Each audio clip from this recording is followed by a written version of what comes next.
Good morning पर बच्चों, क्या हाल चाल। आशा करता हूँ आप लोग बहुत अच्छे होंगे। तो मेरे पर बच्चों, इससे पहले वाली हमने वीडियो में डीडीटी को पढ़ लिया है। अगर आप लोगों ने डीडी को नहीं पढ़ा है तो इस वीडियो के डिस्क्रिप्शन बॉक्स में जाइए, वहाँ पर आप लोग को डीडीटी का पूरा टिप्पणी सारांश प्रॉपर तरीके से मिल जाएगा। आज हम इस वीडियो में पढ़ेंगे BHC 666 और फ्रीऑन। ये दो टॉपिक को एक ही वीडियो में पढ़ेंगे और डीडीटी को हमने फर्स्ट वाली वीडियो में आप लोग को बता दिया है। चलिए हम देखते हैं BHC क्या होता है और फ्रीऑन के बारे में पढ़ेंगे।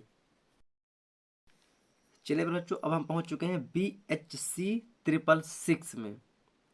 तो क्या होता है बच्चों, इसके बारे में हम पढ़ेंगे। किसके बारे में? BHC 666 के बारे में हम पढ़ने जा रहे हैं। ये क्या होता है? तो मेरे बच्चों, जब बेंजीन क्रिया किसकी, जब बेंजीन की क्रिया सूर्य प्रकाश की उपस्थिति में, किसमें? जब बेंजीन की क्रिया सूर्य प्रकाश की उपस्थिति में क्लोरीन के अधिक में कराई जाती है, किसमें? क्लोरीन के अधिक में कराई जाती है, तो BHC का निर्माण होता है। चलिए बच्चों, इसका समीकरण देखेंगे कैसे प्राप्त होता है हमें BHC, है ना। एक बार पुनः रिपीट करेंगे कि जब बेंजीन की क्रिया सूर्य प्रकाश की उपस्थिति में क्लोरीन के अधिक में कराई जाती है तो क्या प्राप्त होता है हमें? BHC प्राप्त होता है। कैसे? बेंजीन की क्रिया। तो हम ये देख रहे हैं हमारा बेंजीन कुछ इस प्रकार से बनता है। ये बनेगा क्या हमारा बेंजीन? बेंजीन की क्रिया किसमें? क्लोरीन के अधिक के साथ, मतलब कि Cl2 किसकी उपस्थिति में? सूर्य प्रकाश की उपस्थिति में। किसकी उपस्थिति में? सूर्य के प्रकाश की उपस्थिति में कराई जाती है, तो BHC का निर्माण होता है। किसका? BHC का निर्माण होता है। वो कैसे, अभी बता देते हैं। यहाँ पर हम लिख देते हैं कितना, 3। कितने क्लोरीन क्लोरीन होगा यहाँ पर? 2 या 6। तो यहाँ पर 6 क्लोरीन लगा देंगे। Cl Cl Cl Cl Cl Cl। लेकिन जिस जिस प्रकार ये बीच में लगा हुआ है यहाँ पर नहीं रखेंगे। इस चीज़ को आप लोग खास ध्यान रखेंगे। क्यों? क्योंकि जो इसका मान होता है, हमने इसके छह भुजाओं में क्लोरीन को जोड़ दिया है। मतलब कि जो यहाँ पर बीच में दिख रहा है, यह इसका कार्य पूर्ण प्रॉपर तरीके से हो चुका है ना।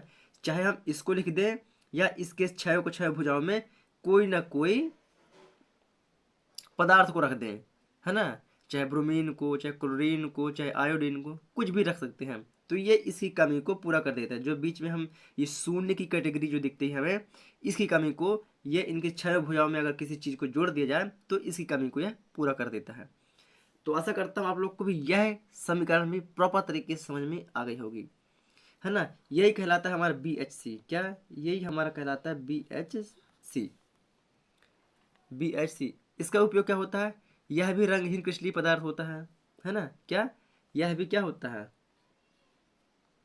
रंगहीन क्रिस्टलीय पदार्थ है। पहला, रंगहीन क्रिस्टलीय पदार्थ। दूसरा, इससे पहले हमने क्या पढ़ा था? DDT। वह जल में अविलेय था, लेकिन यह जल में विलेय होता है। BHC क्या होता है? जल में विलेय होता है। क्या होता है? जल में विलेय होता है। कोई दिक्कत? इसका उपयोग कहाँ पर किया जाता है? शक्तिशाली जीवाणुनाशी के रूप में किया जाता है।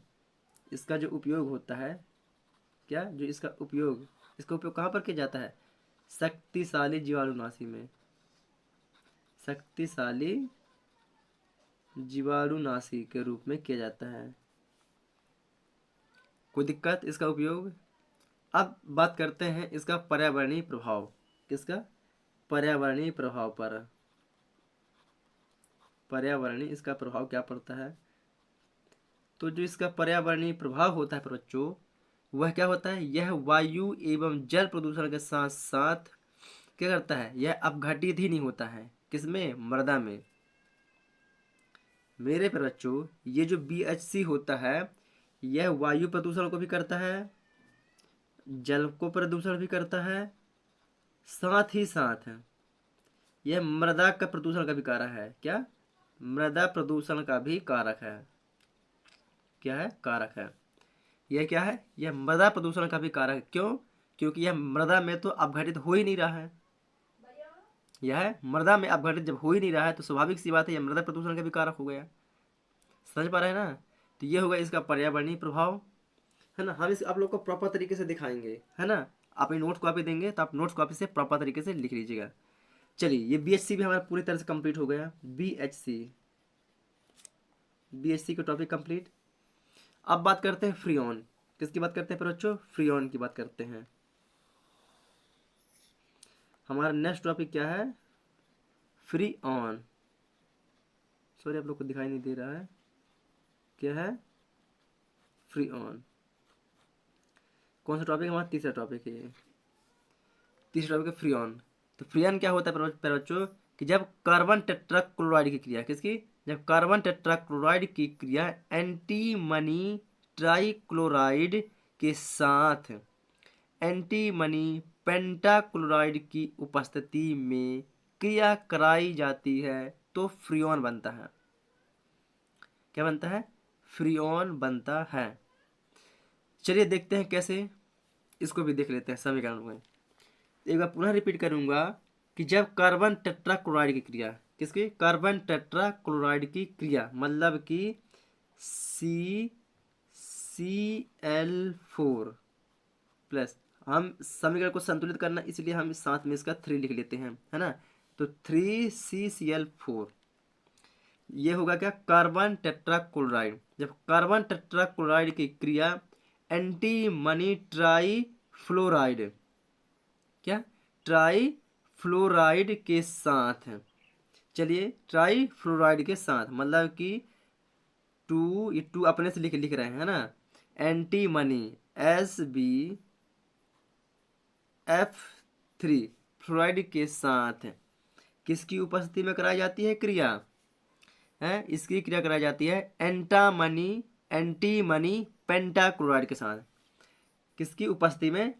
SbCl5 मतलब एंटीमनी क्लोराइड, एंटीमनी पेंटाक्लोराइड 5 है, मतलब कि पेंटा, क्लोराइड मतलब C। कोई दिक्कत? चलिए, तो एंटीमनी पेंटाक्लोराइड की उपस्थिति में क्रिया कराई जाती है तो हमें फ्लोरीन का प्राप्त होता है। क्या प्राप्त होता है हमें? फ्रीऑन। सॉरी, क्या प्राप्त होता है हमें? फ्रीऑन प्राप्त होता है। वो कैसे? 3CCl2F2 प्लस हमें अपशिष्ट के रूप में प्राप्त होता है 2SbCl3। कोई दिक्कत? ये जो हमारा बन के आता है ये कहलाता है हमारा क्या? फ्रीऑन। क्या कहलाता है? ये हमारा कहलाता है फ्रीऑन। कोई दिक्कत? कोई दिक्कत नहीं। एक बार पुनः रिपीट करूंगा मैं कि जब कार्बन टेट्राक्लोराइड की क्रिया एंटीमनी फ्लोराइड के साथ एंटीमनी पेंटाक्लोराइड की उपस्थिति में क्रिया कराई जाती है तो फ्रीऑन का निर्माण होता है। क्या? फ्रीऑन का निर्माण होता है। एंटीमनी क्लोराइड क्या होता है? एक अपशिष्ट के रूप में बाहर निकल जाता है।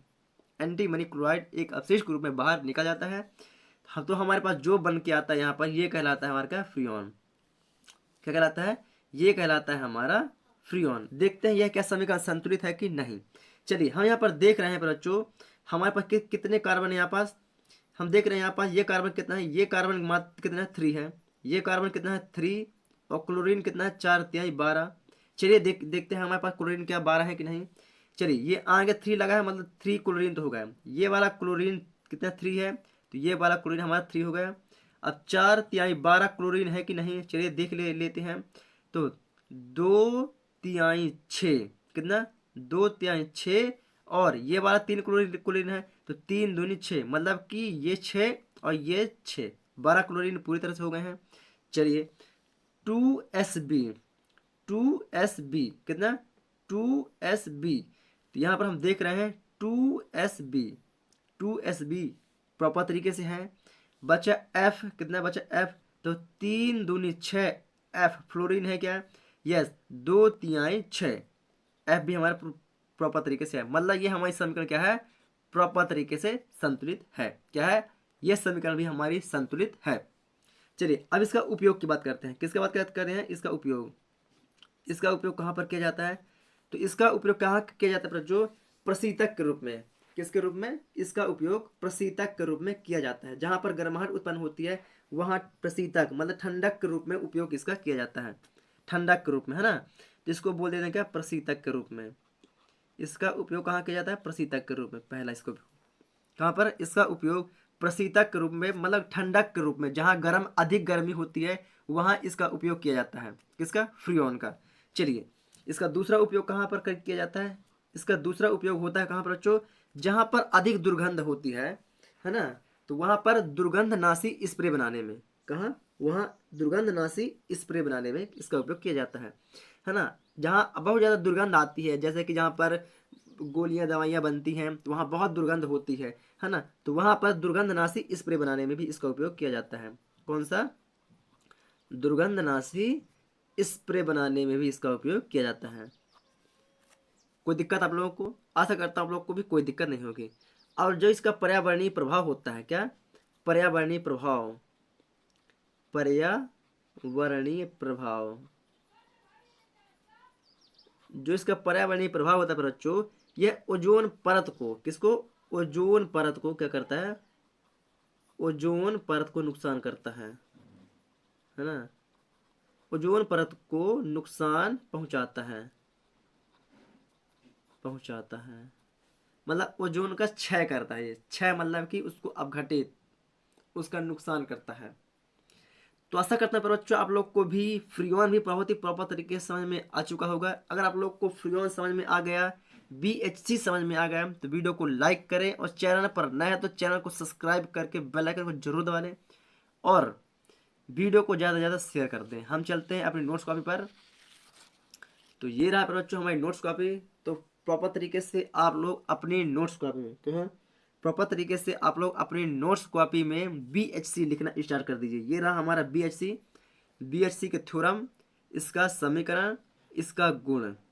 आप लोग इसे बहुत ही प्रॉपर तरीके से लिख लीजिएगा, है ना। चलिए इसको वीडियो को रोक के लिख लीजिएगा। और इसका उपयोग और पर्यावरणीय प्रभाव, इसका उपयोग और पर्यावरणीय प्रभाव को भी आप लोग प्रॉपर तरीके से लिख लीजिएगा। चलिए तीसरा टॉपिक हमारा क्या रहेगा, फ्रीऑन। तो ये रहा हमारा फ्रीऑन। तो आप लोग वीडियो को रोक के फ्रीऑन को भी लिख लीजिएगा। ये रहा क्या, हमारा फ्रीऑन। क्या रहा, ये रहा फ्रीऑन। तो आप लोग फ्रीऑन को भी वीडियो को रोक कर लिख लीजिएगा कि जब कार्बन टेट्राक्लोराइड की क्रिया एंटीमनी फ्लोराइड के साथ एंटीमनी पेंटाक्लोराइड की उपस्थिति में क्रिया करने पर फ्रीऑन बनता है। ये रही इसकी समीकरण, ये रहा इसका उपयोग और ये रहा इसका पर्यावरणीय प्रभाव।